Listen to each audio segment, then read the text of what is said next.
Hi everyone, today I'm Jaya Mario Campa Alfanta. I'm a BSA student from University of Cebu, Lapa-Lapa and Pandawan. And for today's video, we're going to discuss the Incoterms, the definition, and its basic computation. So before we're going to proceed about the computation of the Incoterms, first we're going to define what is Incoterms. So, Incoterms are a set of commercial trade rules established by the International Chamber of Commerce or the ICC that are used in international sale contracts. The Incoterms are not mandatory rules. For them to receive legal effect, they must be implicitly incorporated by the parties into their contract. So basically, Incoterms as you can read, Incoterms are established by the ICC and these are not mandatory like legal. Pero need lang siya gamitan between two parties na naka-agreed on what kind of Incoterms are they going to use. So these are a series of three-letter trade terms related to common contractual sale practices. The Incoterms rules are intended primarily to clearly communicate the task, cost, and risk associated with the transportation and delivery of goods. So, in the following slides, after outlining the classification of Incoterms, we will describe the basic features of Incoterms used for all modes of transport, as well as of those used only for the sea and inland waterway transport. We will also describe changes in the Incoterms 2022-2020 rules. So before we're going to proceed to the first Incoterms, first we're going to define what's the differences between the exporter and the importer, since these two are the two parties that will be going to arrange what kind of Incoterms are they going to follow or are they going to use. So, exporter refer to the natural or juridical person engaged in the exportation of any goods or commodities to a foreign country from the Philippines. So, importer shall refer to a natural or juridical person engaged in the importation of any goods into the Philippines. So, that's the differences between the exporter and the importer. That's our sabotable lahayan. So now we're going to discuss the first Incoterms. We have here the X works. So the seller was instructed by the buyer to deliver the goods available in the seller's factory. The X work Incoterms imposes only the minimum obligations on the seller. So before I forgot, the Incoterms sa katuang point of view ani kay always a seller. So under X work, si seller mo instruct sa buyer na ipa-deliver niya ang goods na available into the seller's factory. So ang X work ko minimum niya nga imposes only the minimum obligations in the seller. So mainly ang X work na Incoterm, minimum man siya niya nga iyaharan siya i-follow kay ang obligation niya sa seller. So right here, mori diri ang flow on how usa di ang X works. So diri cost of risk, diri export formalities, and then ang import formalities. So padung siya here. So next, let's proceed with the DDP. The seller delivers the goods to the buyer's warehouse. The seller agreed to pay the import duties and taxes, including the import documentation and clearances. So unlike with the X works and DDP, ang si seller mo deliver sa goods to the buyer's warehouse. And then, ni-agreed sa sila, ang two party nag-agreed kasi seller maoy mo pay sa import duties and taxes, including import documentation and clearances. So, muna ang mga other charges. We're going to discuss this on the next slide. Next would be the DPU. The seller delivers the goods to the buyer's warehouse, unloaded from the truck upon arrival in the country of destination as instructed by the buyer. The seller paid the freight charges. So in this type of Incoterm, si seller deliver niya ang goods to the buyer's warehouse ug i-unload po niya sa truck upon sa arrival sa country of destination. So si seller, nag-agree sad sila between two parties nga si seller mao'y mo pay sa freight charges. So if mo agreed nga si seller mo pay sa freight charges, and then si seller mo deliver sa goods to buyer warehouse ug iyaha sang i-unload gikan sa truck, then that Incoterm would be DPU, or the delivered at place unloaded. Dali na kayo siya pangitaan, dali na kayo siya masabtan. Delivered at place unloaded. I-deliver ni mo sa place sa buyer, and then i-unload po ni mo from the truck, then that would be DPU. Next would be DAP. The seller is responsible for arranging carriage and for delivering the goods ready for unloading from the arriving means of transport at the named place. So, si seller mo ay responsible para mag-arrange sa carriage depending o unsay na gusto. Unsay gusto na nila between the two parties.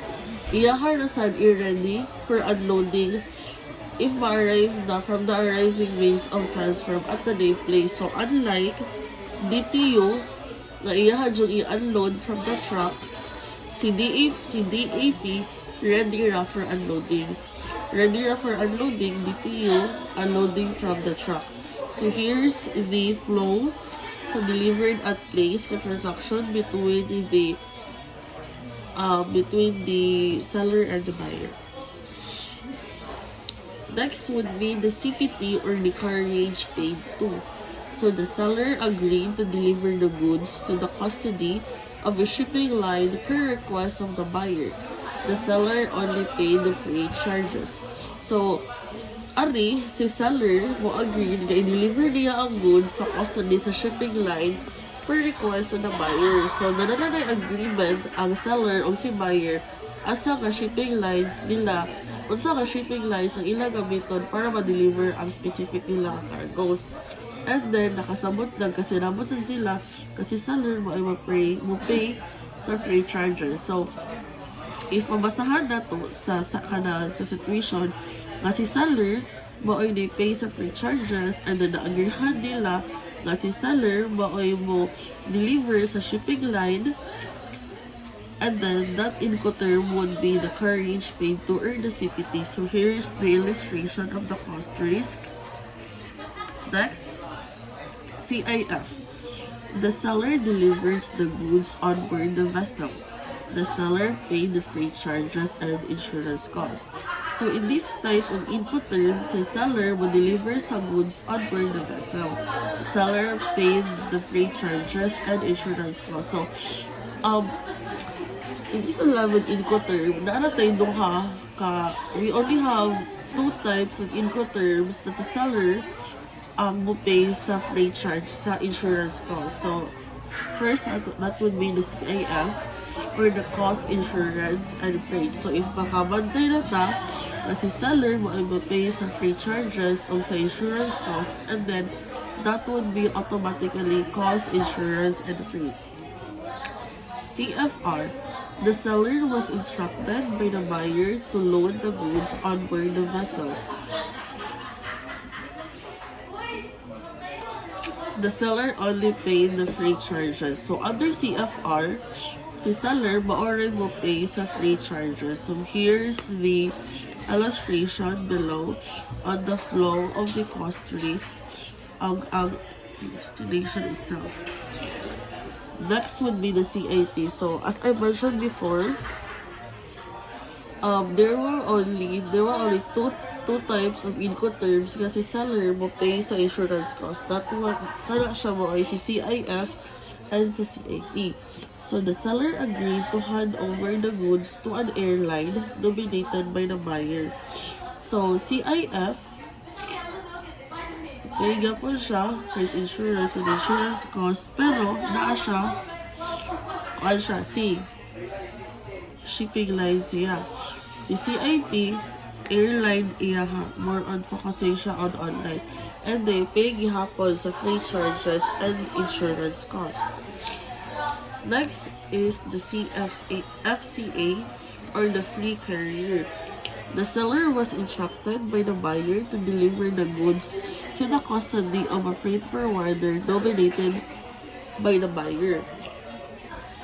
So, si FCA, ang seller was instructed by the buyer na ma-deliver ang goods sa custody sa freight forwarding nominated by the buyer. So, si buyer may nag-choose unsa the freight forwarder ang gamito ni seller para ma-deliver niya ang goods. However, si seller did not pay the freight charges and insurance costs, though si seller ang mo deliver, but then dili siya ang pay sa freight charges as well as the insurance cost. So here's the flow of the free carrier. That's its flow. Next would be the FOB. FOB or the free on board. The seller agreed to deliver the goods on board the vessel as per request by the buyer.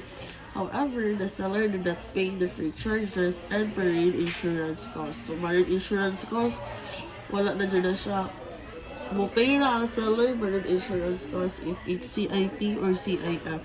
So, below are the illustration or the flow of the FOB or the free on board. Next would be the FAS or the free alongside ship. So the seller delivered the goods alongside the vessel as instructed by the buyer. The seller did not pay the freight charges and insurance costs. So from the word itself, free alongside ship, masanta na siya, free alongside ship. Ang seller will deliver alongside sa vessel as instructed by the buyer. So if nalalaga ng situation na si seller will deliver sa goods alongside the vessel, then automatically that would be free alongside ship. So here's the flow and the illustration of free alongside ship. So here, these are the tallies for all the 11 Incoterms. So X works or the free carrier, mao na siyang any mode or modes of transport. So, export packing si seller for X-Works and FCA. Loading sa charges sa X-Works si buyer, sa FCA si seller. Delivery to port or place. X-Works si buyer, FCA si seller. Export duty, taxes and customs clearances. X-Works kay si buyer, sa FCA si seller. Origin terminal charges. X-Works kay si buyer, FCA kay si buyer. Same with the loading on carriage and carriage charges.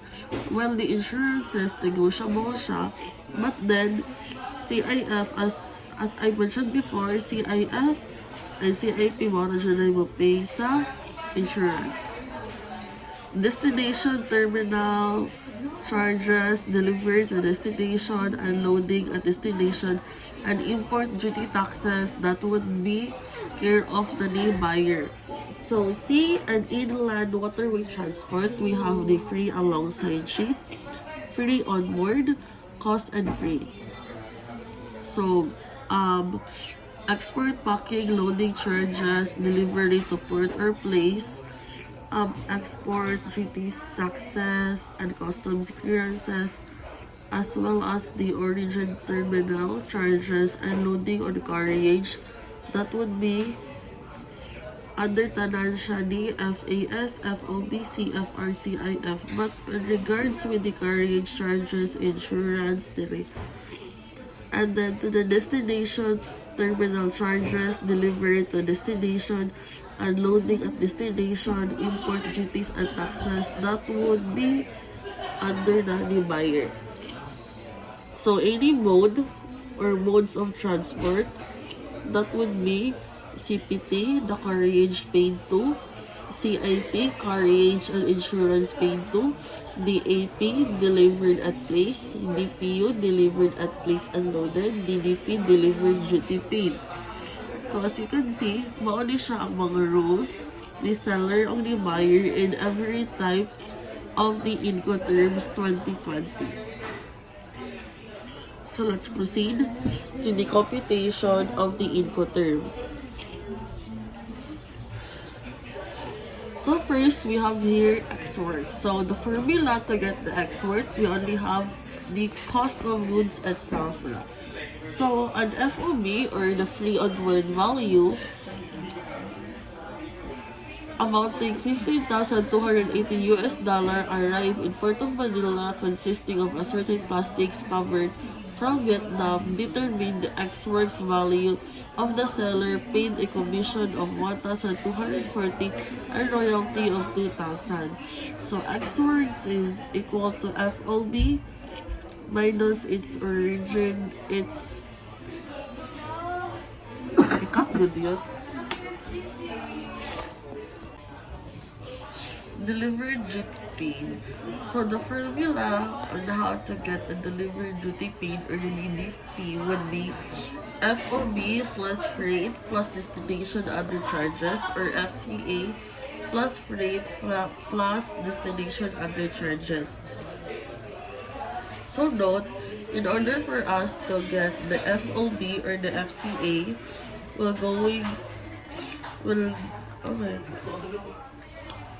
all you have to do is to identify the X words plus the origin other charges. So under DDP na rin destination other charges. So for us to identify what are the corresponding destination other charges of DDP, mali siya.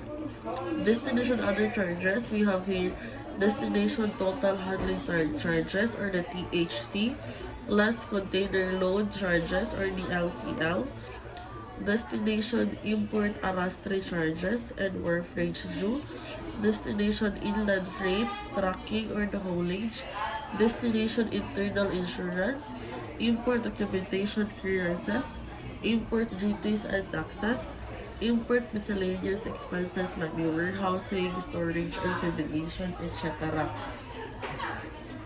So as you can see, tanan na siya din kayo all the focus on the destination itself. So, the example under DDP would be a shipment of 15 boxes of cartoons of notebook with an FOB value of 1,500 per cartoons. The commercial invoice shows the freight charges of $2,000, a rastri charge amounting $670, and internal insurance amounting $2,000. So, ang formula, in order for us to identify the delivered duty paid of this kind of problem, would be FOB plus freight plus destination other charges. So ang atong FOB, 1,500 per cartons, and then we have 15 boxes. So natin daray 15 boxes times 1,500 is equal to 22,500. 15 cartons na siya, wala siya boxes. So, atong FOB, total FOB would be $22,500. So our DDP is equal to 22,500 plus 2,000 nga free charges plus 650 nga arrastre charge. Daan na siya dari sa destination other charges. Let's see here, arrastre charge plus 2,000 nga internal insurance. That's the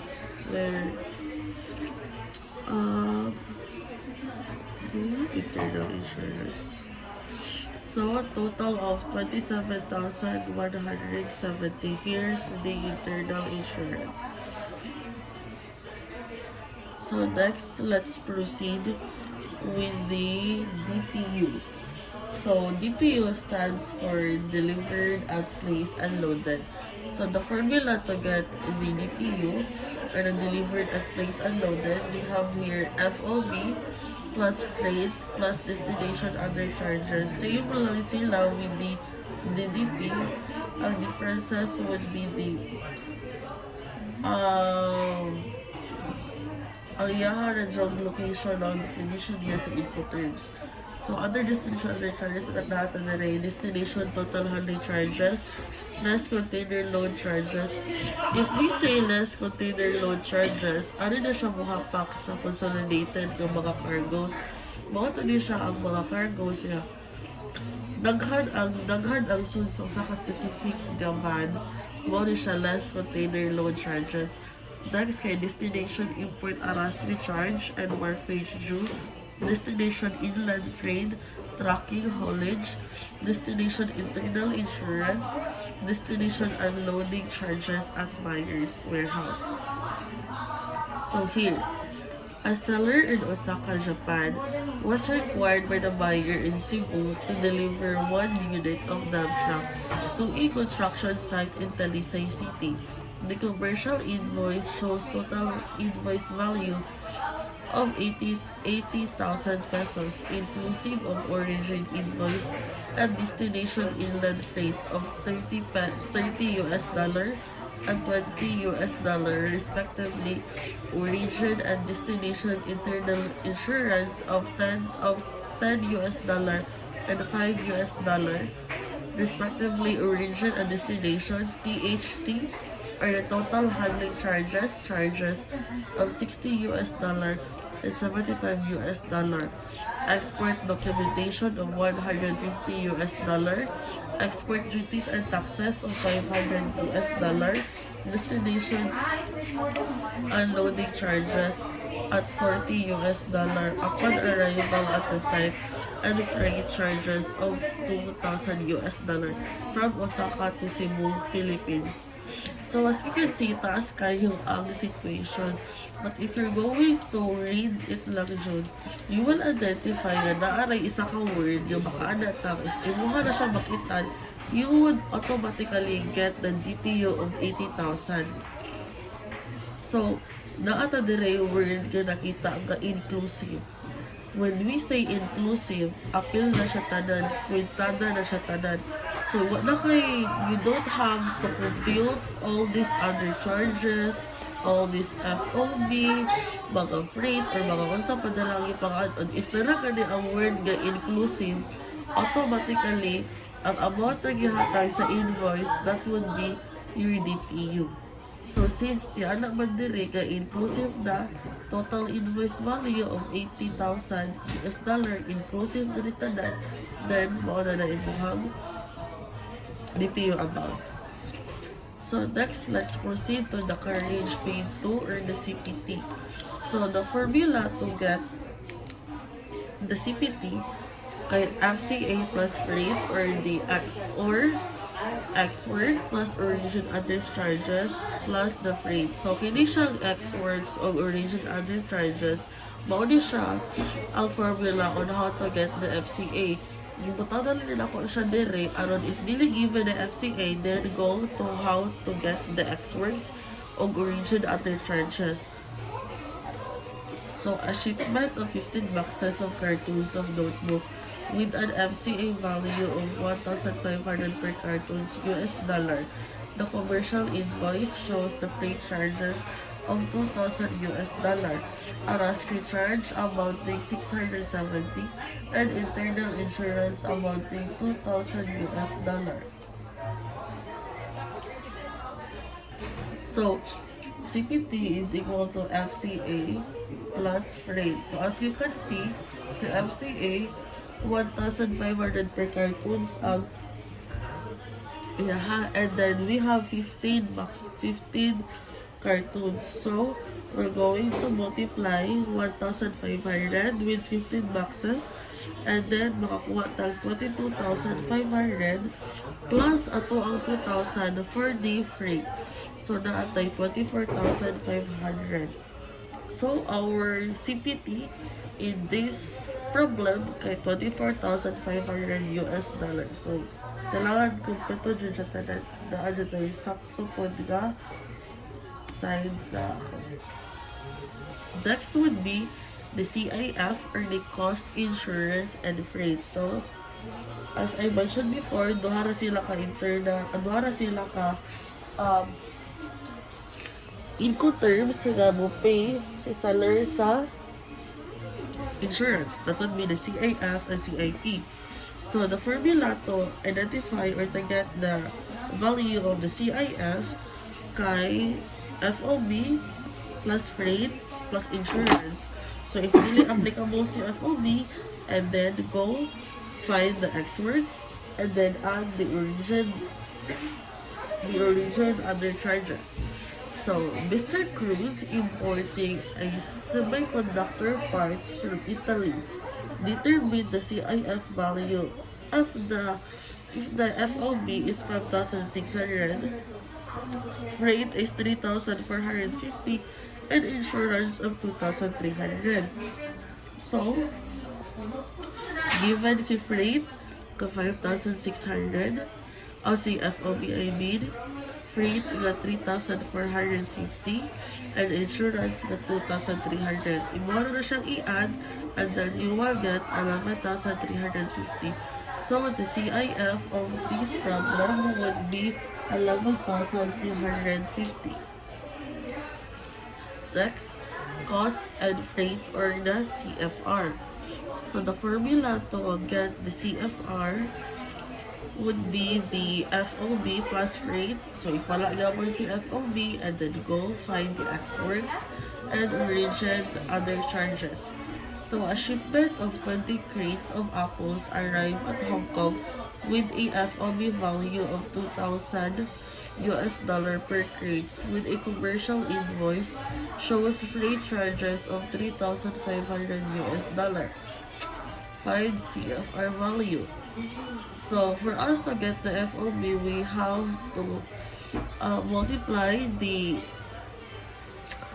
unit, which is a 20 crates of apples, multiply by $2,000 kay man ang value per crate, and we get $40,000. So CFR, FOB plus freight, you have to add the $40,000 the total FOB, and then add with the 3,500, which is our freight charges, and we will get 43,500. So in this problem, our CFR in this problem would be 43,500. So carriage and insurance paid to, or the CIP. In order for us to identify or to get the CIP, we have to identify the FCA, add with the freight, and add with the insurance. Same lang hapon if wala si FCA, and then find the X works and then add with the origin other charges. So si CIP lahat na yung insurance. So mao di siya ang usa sa kanang mga Incoterms nga si seller mo pay sa insurance. That mo na ang carriage and insurance paid to o kato si CIF ka cost, insurance, and freight. So let's proceed to the problem. A shipment of 10 boxes of fabrics arrived at the IA with FCA value of $10,000 per box, and the commercial invoice indicated the freight charges of $3,050 with a marine insurance of $5,000. So let's find the FCA, 10,000 per box. So 10 boxes man siya, we have to multiply pa 10,000 times 10, that's 100,000, and then the freight of 3,050 plus marine insurance of 5,000. So 100,000 plus 3,050 plus 5,000, that would be $108,050. So that's our CIP and this problem. Next would be the FCA. FCA or the free carrier. So in order for us to get the FCA, all you have to do is to identify the X works plus the origin other charges. So the origin other charges composed of loading to truck, inland freight, trucking or haulage, internal insurance, government customs clearances, export documentation, forwarder's fee, miscellaneous expenses like the warehousing, storage, or the publication, and etc. So let's proceed to the problem. Mr. Yakimura has ordered for 3 boxes of lampposts via Airbus SEM with CFR value of 34,500 and freight and CPT value of 33,500 US dollar. Freight was prepaid at 2% of FOB and 3% of FCA. So given ang CPT got 33,500, ang freight got 3% sa FCA, 3% sa FCA. So ang freight atong CFR 33,500, we're going to minus it with a 3% sa FCA. So that's 33,500. So 1.03 apila siya dira ako na sa insurance anak niya. So divided by 1.03, our FOB, our FCA would be 32,524.27. So free on board. Our formula to identify the free on board would be the ex-works and origin under charges.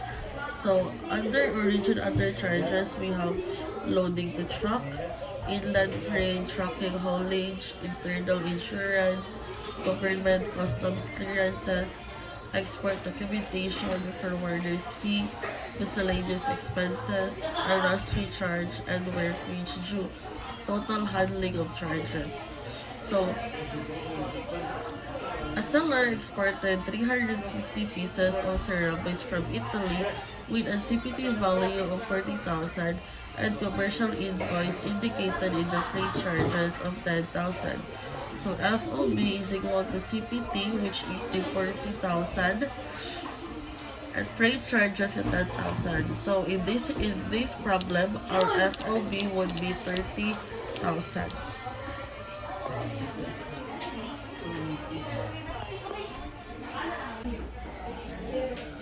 So as we go through on discussing the GTable freight, now I'm going to give you a little background about the freight, where it came from, and what is the common type of freight.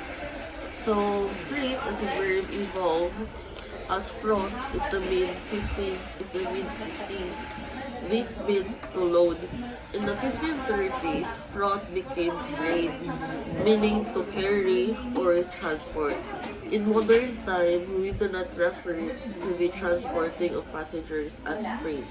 So basically, freight came from the word fraught in the mid-50s, and then that means to load, and then by the time 1530s, fraught became freight, meaning to carry or transport a specific cargo.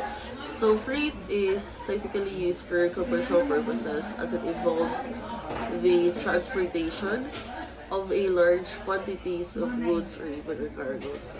On the other hand, shipping can be used for commercial purposes, and it is commonly used by private individuals or small to medium businesses. So basically, freight, na-adjun siya applicable in any form of businesses. Okay? From time to time, people do move from one place to another as well as the cargoes. Kaya na-adjun instances yung specific na cargoes or specific na mga items wala sa specific na area, so we need to ask some help from the other areas na naa siya na available. That's the time na ang freight or ang transporting of specific goods or cargoes kaya visible na siya. So freight charges, also known as freight cost, it is the amount paid to a courier company for the transportation of goods from the point of origin to the agreed location between the two parties.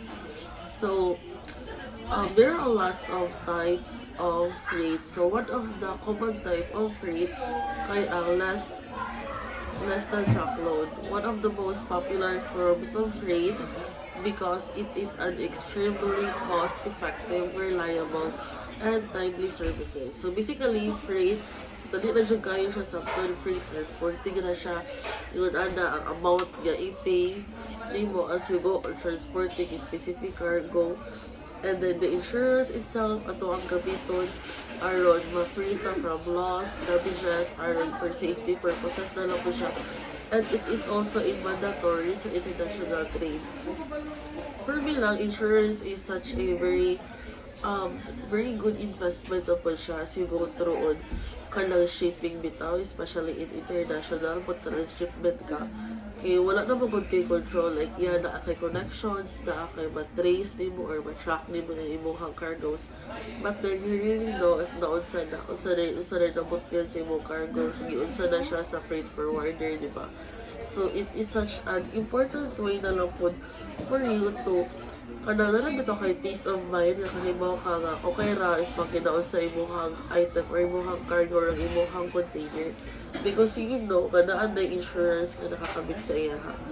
So I think that would be all. I hope you guys learned something from my video, and see you for the next vlog. Thank you and goodbye. So to sum up all the Incoterms that we've discussed, we have first the X word, which means to deliver the goods in the seller's factory. We have the DDP. We have the seller delivers the goods to the buyer's warehouse. We also have the DPU. Seller delivers the goods to the buyer's warehouse unloaded from the truck. We also have the DAP. Seller arranging carriage and for delivering the goods ready for unloading. So the differences between kini sila mo na mga D4, mga D ang differences ano nila, ang DDP ang nag-focus siya sa seller nga mo-deliver sa goods to the buyer's warehouse, whereas si DPU same ra gyapon i-deliver niya sa warehouse as well as iya sa gi-unload gikan sa truck.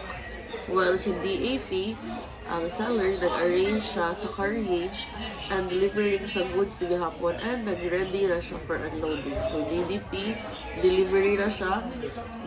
DPU, delivery and then i-unload po niya sa truck. And then ang DAP, set same lang gihapon and then i-prepare na niya ready for unloading. So next would be the CPT. Seller delivered the goods to the custody of the shipping line. So CPT more on focusing on delivery to the shipping lines. CIF and CAP, these are the only two trade terms nga ang seller mo pay sa insurances. So si CIF and that's the CIP. Next would be the CFR. The seller instructed the buyer to load the goods. So it's more on focusing siya on loading sa goods as si CFR. Si FCA, si free carrier deliver the goods to the custody of the freight forwarder. So si CPT before, iya kay delivery sa custody to the shipping line. Si FCA, si free carrier, delivery sa goods to the freight forwarder. Si FOB, same gihapon, delivery sa goods, kaso lang ato siya on board the vessel. Si FAS, same lang gihapon, delivery sa goods, kaso lang alongside the vessel. Actually, dali naman siya makaano differences sa FCA, FOB, and FAS. FCA focuses na siya on forwarding sa freight forwarder. Ang si FOB, delivery ang goods on board the vessel from its word na labod on board the vessel. And then si FAS, same lang dapat alongside the vessel na po siya. So that's our the 12 Incoterms that we've tackled. We'll also discuss ang mga corresponding computation nila as well as their formulas and their other charges, like their destination other charges and their origin other charges. So I haven't inputted here the 4 principal categories of Incoterms, but anyways, I'm just going to put this PPT on the last part of my tutorial. So now I'm going to discuss the classification of Incoterms. Actually, they are divided into 4 principles. Mas in any way, mas easier siya nga masabtan sa mga student because it's more on mnemonic na magod nila, which is more convenient to the students. So we have the category E, category category C, category D, category E, and F. So when we say category E, it's focusing on the departure. So in this category, we only have one category that that suits on this area, the departure, which is the X words. So the X words is the only trade term that suits for the category E for the departure. Next would be the category F, are also classified as the main carriage and pain. So naatay main carriage pain, and we also have this main carriage and pain. So si category F focuses on the main carriage and pain. So this main carriage and pain, ang mga trade term ka under ano niya ka category is ang FCA, which is the free carrier, ang FAS, which is the freight alongside, and then FOB. So, sa matamo na kayo siya, category F, well, the Incoterms that starts with letter F, FCA, FAS, FOB. Muna sila ang mga main carriage nga and pain. Next would be the main carriage nga pain. So, under the trade terms that suits on this category, the category C of the main carriage pain, the trade term that contains in this category composed of the CPT, CIF, CIP, and CFR. So, this category, this trade term suits on the main carriage and main carriage pain. So, sa mutamol na sad kayo category C, all the Incoterms that starts with letter C, CPT, CIP, CIF, CFR. Next would be the category D, or also classified as the arrival. So under category D, the trade terms that contains or suits for this category composed of DAP, DPU, and DTP. So it's easier for us to identify na kay mayon tag category D. So all the trade terms that starts with letter D. When we say category C, then we go look for the Incoterms that starts with letter C. When we say category F, then okay, go find those Incoterms that starts with letter C. Well, the letter E, it composed with express rapon hinoon ang Incoterms that starts with letter C. So, when we say Incoterms, just a recap. Incoterms are a set of commercial or trade rules established by the ICC. So the ICC stands for International Chamber of Commerce, that are used for international sale contracts. So, diba, it is also specified that Incoterms are in contracts. Like, dili siya legal nga. It is illegal, pero di siya maingon nga. Kailangan, oy, kini imuhang gamiton nga ko ana kay this is more suitable on you. Actually, Incoterms are kanang mahimo ra ang Incoterms, magawas siya ang Incoterms with the approval and the agreement of two parties, which is the seller and the buyer.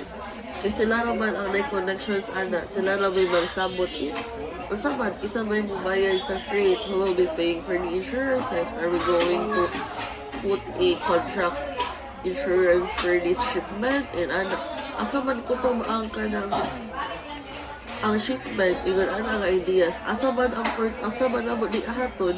So it's a contract or it's an agreement between two parties, which is the seller and the buyer, or the importer and the exporter. That's the most important thing.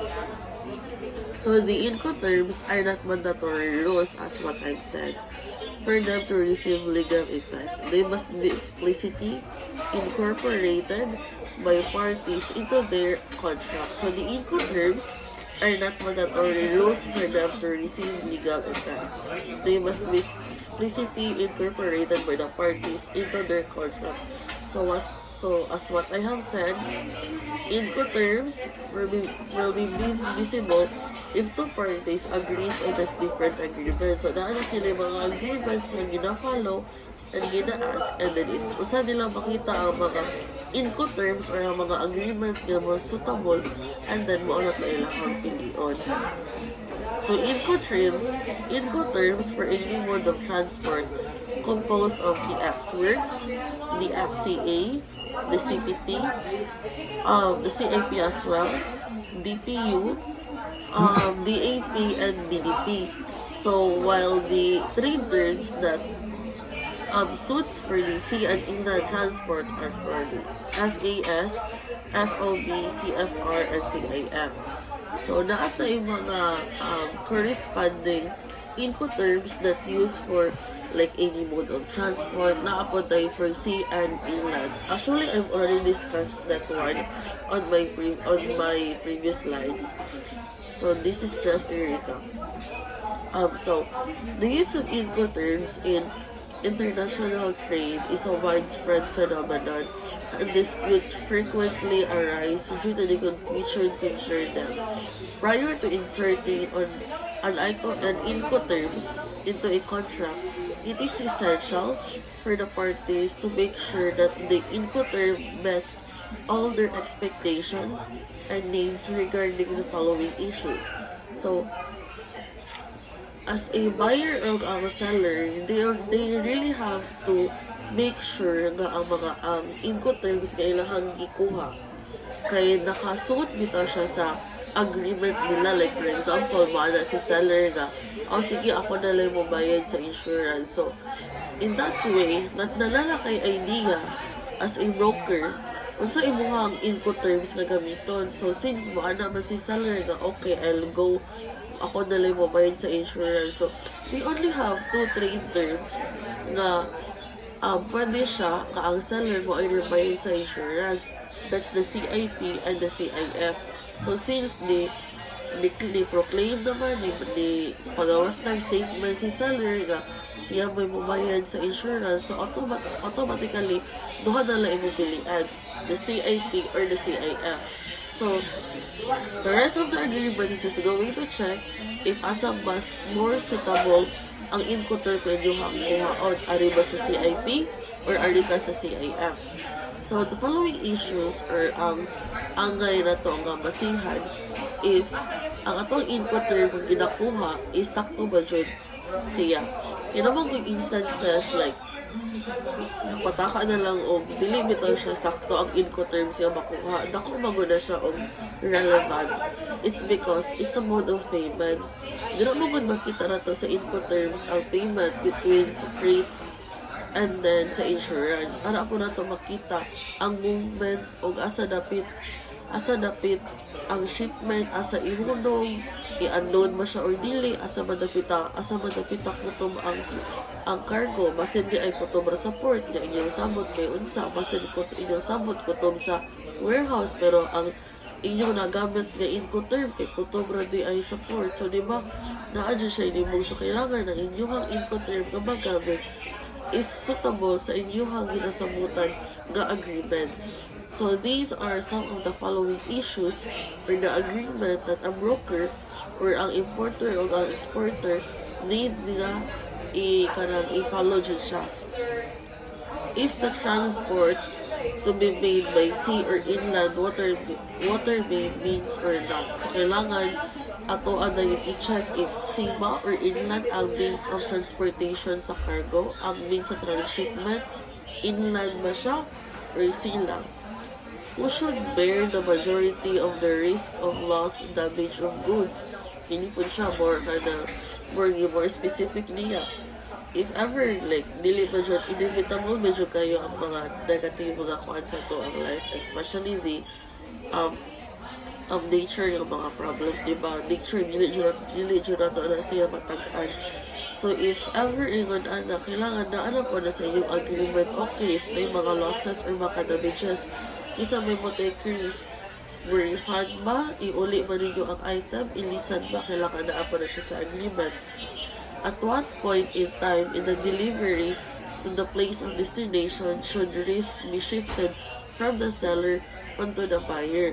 So for example, na sa port of this place of destination, kanus naman ma-transfer ni seller ang iyahang ang responsibility to the buyer. Kay basan di ingon na si seller na, dili na lang kutob, kamo na bahalaan na. Like, verbal na bitaw siya. Kailangan siya na ang written agreement if when dyan di mo makuha or when na makuha ang responsibility ni buyer to the seller. And lastly, is there a need to subscribe an insurance contract? So this is so important. Out of 11 Incoterms, trade terms, we only have 2 trade terms nga nikuha og insurance sa si seller. So it is a must for the seller and the buyer to talk about if they're going to need to subscribe an insurance contract.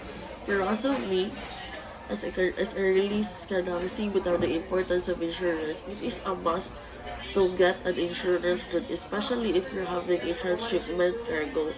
Kaya dili mo gudi mo makita dyan or dili mo ma-monitor if asa ang imuhang cargo. Like, ma-monitor mo siya through GPS or night tracking.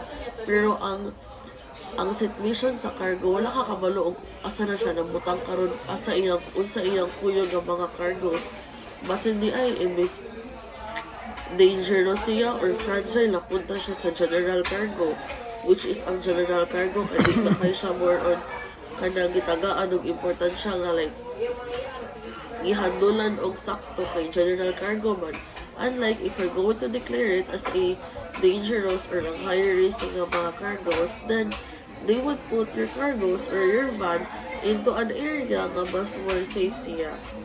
So, there are a lot of mga quadrants sa Incoterms that I haven't discussed yet, but I hope I give you guys an idea or thoughts about the Incoterms, and I hope this video really helps you to understand more the Incoterms, its definition, and on how to identify the appropriate Incoterms as we go through the lapod. So I think that would be all. Thank you and have a great day ahead of us.